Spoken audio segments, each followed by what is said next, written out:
चला कि ये गलत काम करती है, ठीक। अच्छा। उसका मेरे पास साक्ष्य है। अच्छा, साक्ष्य है आपके हाँ, पास जो साक्ष्य, आरोप हाँ साक्ष्य है। अच्छा। ये पैसों के लिए धंधा करती है। अच्छा। ये साक्ष्य है मेरे पास, ऑडियो रिकॉर्डिंग इसकी सुनवा है कि इसके कई लड़कों के साथ अफेयर से, इसके क्या कुछ साक्ष्य है आपके पास? ये भी मेरे पास साक्ष्य, इसका फोटो है कई लड़कों के। तो ये 4 लड़कों को और फंसाई है। अच्छा, कहाँ के लड़कों को फंसाई? वो हाटा थाने के ही लड़के हैं। अच्छा। महमूद खान हाँ। और अमन खान, शिवम मिश्रा आज से लगभग 1 साल पहले चर्चा में आई हुई थी।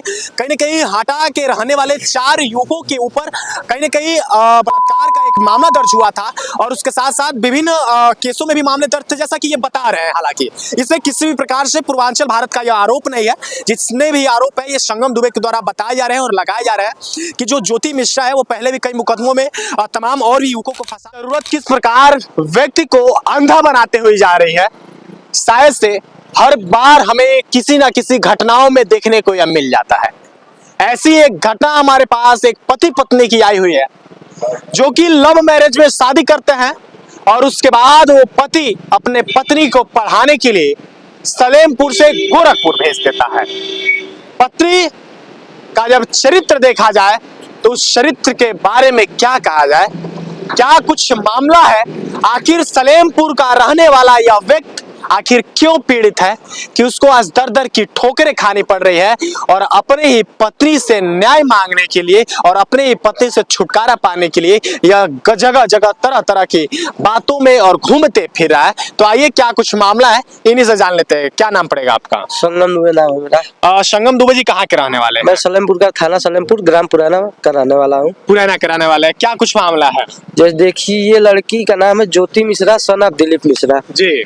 जो लड़की हाटा कस्बे की है जी। इसका गांव है खजवा जी। तो ये हाटा में अपनी मकान बनाकर, ये लड़की हमसे इंस्टाग्राम पे मिली आज के 2 साल पहले जी।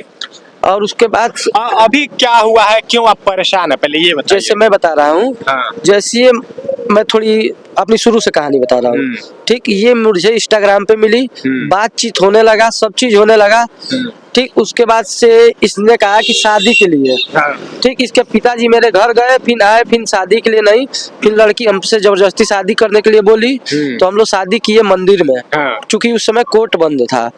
उसके बाद कब शादी की थी आपने? हम लोग पिछले साल दिसंबर में 26 तारीख, यानी कि 2023 में आपने किया? हाँ, 23 में शादी किया था, ठीक। उसके बाद इसने मुझे जेल भिजवा दिया। अच्छा, जेल भिजवा दिया? शादी करने के बाद आप जेल में चले गए? कितने दिन बाद जेल गए आप शादी उसके करने के बाद? 10 दिन बाद जेल चले गए। अच्छा, 10 दिन बाद जेल चले गए। क्यों? जो FIR थी वो किसने कराया था? ज्योति मिश्रा ने कराया था या उसके पिता ने कराया था? इसके पिता ने कराया था। अच्छा, उसके पिता ने कराया हाँ, था। उसके बाद से जो 161 का बयान हुआ है वो ये मेरे पक्ष में दी थी, 64 का अपने पिता के पक्ष में दी थी। अच्छा, फिर उसके पिता केस कराते हैं और उसके बाद वही जाके प्रेम प्रसंग का 161 का बयान देती है। हाँ, कि हम लोग साथ रहेंगे। हाँ। और फिर जो 164 का बयान होता है तो उसमें तो गलत देती है बयान। फिर जब दोबारा बयान हुआ तो उसमें क्या उसने बोला? उसमें कुछ गलत बोला कि मेरे साथ बहला फुसला कर रेप किया गया है ये वो। अच्छा, ठीक। उसके बाद से हम जेल चले गए। हाँ। हमारे जेल जाने के 10 दिन बाद ये हमसे जेल में मिलने आई और जेल में फर्जी आधार कार्ड लगा के मिलने आई। तो हम कहे कौन है कौन है, तो हम देखने के लिए चले गए। देखने के लिए चले गए तो जब वहां गए तो यही आई पकड़ कर रोने लगी, कहीं मुझे माफ कर दो, ये कर दो, वो कर दो। हाँ। फिर उसके बाद हर 2 दिन 3 दिन 2 दिन 3 दिन पे मुझे जेल में लगातार मैं 4-5 महीने रहा। अच्छा। और 4-5 महीने हमसे मिलने आती थी। अच्छा, जो लड़की आपके ऊपर मुकदमा दर्ज कराती है, आपको फंसाती है शादी करने के बाद, फिर उसके बाद से जेल में आने के बाद फिर उसका रंग बदल जाता है, आपसे मिलने जुलने लगती है जेल में, प्रति हर 2 दिन 3 दिन अतरा के मिलने के लिए चले आती है। हाँ, हर 2-3 दिन 2 दिन 1 दिन 2 दिन अतरा के मिलने आती थी, नहीं तो मेरे दोस्त की जब मुलाकाती लगती थी उन लोगों से सामान भिजवाती थी। मतलब मिलने जुलने पूरा आती थी, ठीक है। उसके बाद से मैं जेल से छूटा तो इसके घर आया, इसके पापा ने मुझे फोन किया है, इसके घर आए हम। उसके बाद से इसके घर आना जाना लग गया करीबन 1 महीने तक, ठीक। फिर इसने कहा कि मुझे पढ़ना है, तो हमने कहा चलो ठीक है। फिर मैंने इसका एडमिशन गोरखपुर फिजिक्स वाले में करा दिया। अच्छा। तो फिर कहा कि हम घर से आएंगे जाएंगे पढ़ने, तो फिर कहे चलो ठीक है। फिर ये पढ़ने नहीं गई कुछ दिन तक, फिर हमको पता चला कि ये लड़की कहीं काम कर रही है। तो हमको ये नहीं पता था कि यही मतलब ये गलत काम करती है चाहे जो भी, ठीक। तो फिर हमको कहीं से पता चला कि ये गलत काम करती है, ठीक। अच्छा। उसका मेरे पास साक्ष्य है। अच्छा, साक्ष्य है आपके हाँ, पास? साक्ष्य, हाँ साक्ष्य है। अच्छा। ये पैसों के लिए धंधा करती है। अच्छा ये साक्ष्य है मेरे पास, ऑडियो रिकॉर्डिंग इसकी सुनवा देंगे हम। अच्छा, आपके पास ऑडियो भी है? हाँ। हालांकि जिस प्रकार से जिस ऑडियो की बात कर रहे हैं उस ऑडियो को भी हम अभी इस वीडियो में डालेंगे, अभी आप ऑडियो भी सुन सकते हैं। 2 बजे उसके बाद अभी क्या क्या हुआ? तो उसके बाद से ऑडियो आया, मैंने इसके पिता को भेजा, तो इसके पिता ने कहा कि मेरी लड़की कुछ भी करे उससे तुमको क्या मतलब है। हाँ। ठीक, तो फिर हमसे इससे कोई बातचीत, सब लेना देना बंद। फिर हमको पता चला कि किसी लड़के के साथ नेपाल गई है। अच्छा। ठीक, फिर नेपाल से आई, मुझे गोरखपुर बुलाई मिलने के लिए, रो गया होके। फिर गए तो वहाँ मेरा मतलब सिम फोन वोन ले लिए। अच्छा, ठीक है, वहाँ भी जाएंगे आप। यानी कि कई लड़कों के साथ इसके अफेयर्स रहे हुए हैं? रहे नहीं, अभी भी है। हाँ। उसके बाद सुनिए, उसके बाद हम चले आए घर। ठीक, उसके बाद ये लड़की क्या की कि मतलब हम इसके पीछे छोड़ दिए साहब कि इसको जो मन वो करे।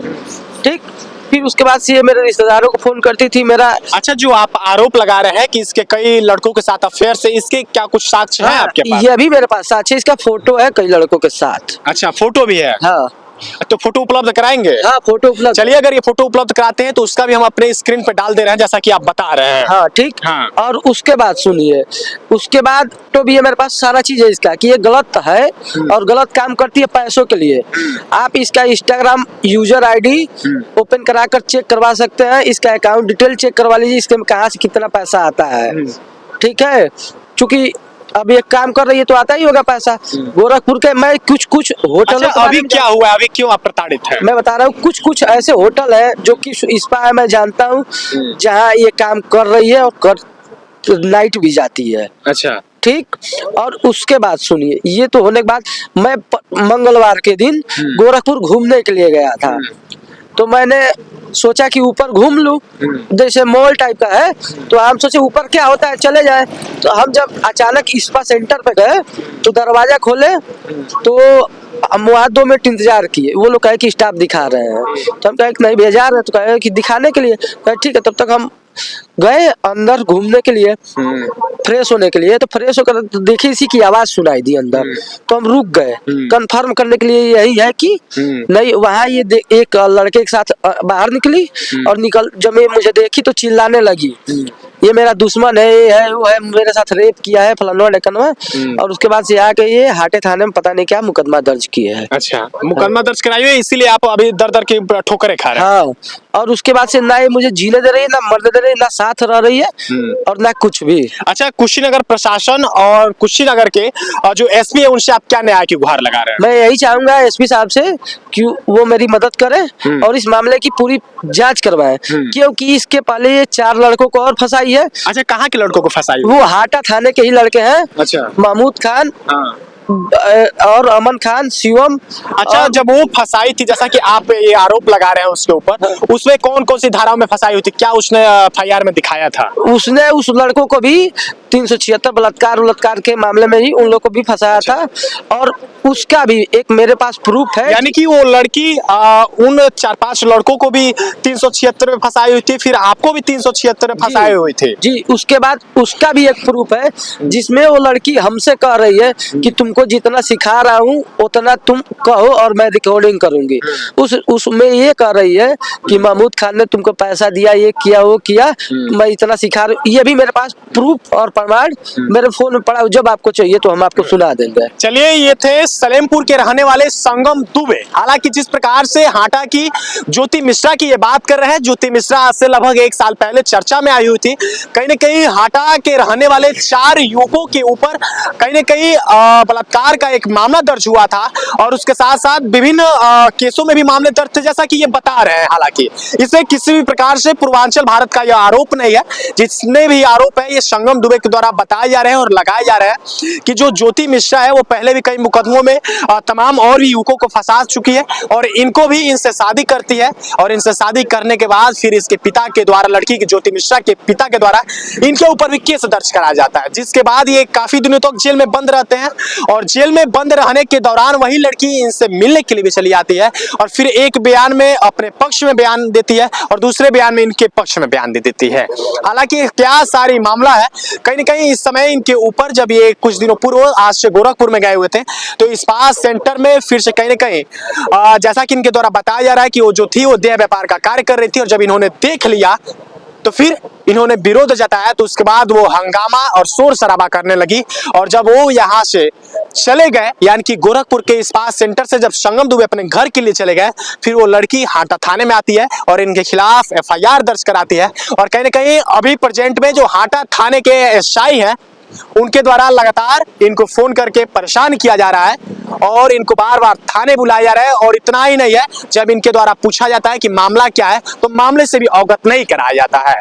हालांकि IPC और CRPC की धाराओं के अंतर्गत मुकदमा अभियुक्त और पंजीकृत होने के बाद भी उसके परिवार वालों या जो भी पैरविकार रहते हैं उनको बताना यह जरूरी रहता है कि आखिर मामला किस लिए है, कौन से अभियोग किस मुकदमे में पंजीकृत हुए हैं, कौन कौन से धारा लगे हुए हैं, या फिर अगर आवेदन दिया गया है तो किस लिए आवेदन दिया गया है, यह प्रत्येक अधिकारियों को बताना जरूरी रहता है। बाकी कुशीनगर के SP संतोष मिश्रा से मैं चाहूंगा कि सारे मामलों की जांच की जाए और कहीं न कहीं जो एक ही लड़की बार बार कई युवकों पे बार बार 376 का आरोप लगाती है, ऐसे लड़कियों की जांच होनी चाहिए कि आखिर ऐसे लड़कियां कितने लड़कों को बार बार फंसा रही हैं और क्यों फंसा रही हैं, और इस मामले के पीछे सच्चाई क्या है। कुछ थोड़ा कहना चाहता हूँ जी। कुछ दिन पहले मैं अपने दोस्त यही कुशीनगर में एक फोटो खिंचवाया, तो उसमें मैंने स्टोरी लगाई इंस्टा पे, तो उसको फोन करके और धमका रही थी तुम्हारे पास, तुमको मुकदमा दर्ज कराएंगे, ये कराएंगे वो कराएंगे, और उसके पापा के पास फोन कर करी तो आप लोग पे मुकदमा दर्ज कराएंगे, ये भी मेरे पास फरमा रहा है। चलिए ठीक है। और उसके बाद से हमको कही है एक लड़के से फोन करके उसका लोकेशन बताओ, उसको जेल भिजवाना है। हाँ, चलिए, बार बार इनको जेल भेजवाने की धमकी आ रही है कि तुमको जेल भेजवा देंगे। हालांकि ज्योति मिश्रा और ये संगम दुबे पहले टचअप में थे, शादी भी की, फिर ये जेल भी गए और उसके बाद फिर से एक साथ भी आए। इन्होंने पढ़ने के लिए गोरखपुर भेज दिया और गोरखपुर जाने के बाद किस प्रकार से ये आरोप लगा रहे हैं कि ज्योति मौर्य जो थी वो देह व्यापार के कार्य में लग गई। हालांकि ये सारे आरोप इनके हैं, इस पे जांच होनी चाहिए कि क्या सच्चाई है और क्या झूठ है इसमें। बाकी मैं पूर्वांचल भारत के साथ आकाश के साथ, तब तक के लिए नमस्कार, जय हिंद।